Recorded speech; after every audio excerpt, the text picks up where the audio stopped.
তো hello guys, আপনারা এই মুহূর্তে দেখবেন অনেকেই দেখুন এখানে ফেসবুকে যে কোনো পোস্ট কিংবা রিলসে যখনই এখানে দেখুন এই লাইক বাটনের উপরে ট্যাব এন্ড হোল্ড করে নিচ্ছেন, এখানে দেখুন সেই লাইক বাটনটি এখানে কিন্তু ফুটবল আকারে শো করছে।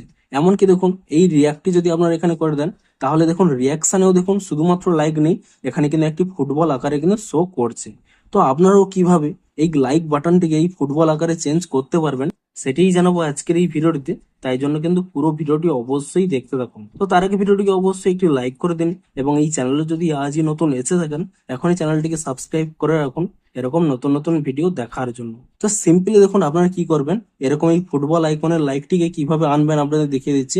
আপনার ফেসবুক অ্যাপটিকে ওপেন করে নিয়ে এখানে দেখুন উপরে দেখুন একটি কিন্তু ফেসবুক লোগো রয়েছে। এই লোগোর উপরে কি করবেন, ডবল ট্যাপ করে নেবেন। তাহলে দেখুন এরকম একটি পপ আপ চলে আসবে ফুটবল মোড বলে।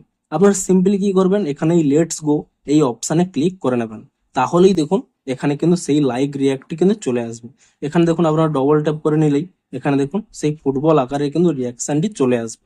আপনারা একইভাবে এটিকে অফ করবেন কিভাবে, এখানে দেখুন সেই লোগোর উপরে যদি ডবল ট্যাপ করে নেন, তাহলেই দেখুন ফুটবল মোডটি কিন্তু অফ হয়ে যাবে এবং এর পর থেকে যদি আপনারা যা যা লাইক করবেন দেখুন নর্মাল লাইকের মতোই কিন্তু হয়ে যাবে। তো এভাবেই কিন্তু আপনারা এই লাইক বাটনটিকে ফুটবল আকারে কিন্তু যোগ করতে পারবেন। তো ভিডিওটি যদি একটুও হেল্পফুল বলে মনে হয় অবশ্যই একটি লাইক করে দিন। দেখা হচ্ছে আরো কোনো ইন্টারেস্টিং ভিডিওর সাথে। Thanks for watching.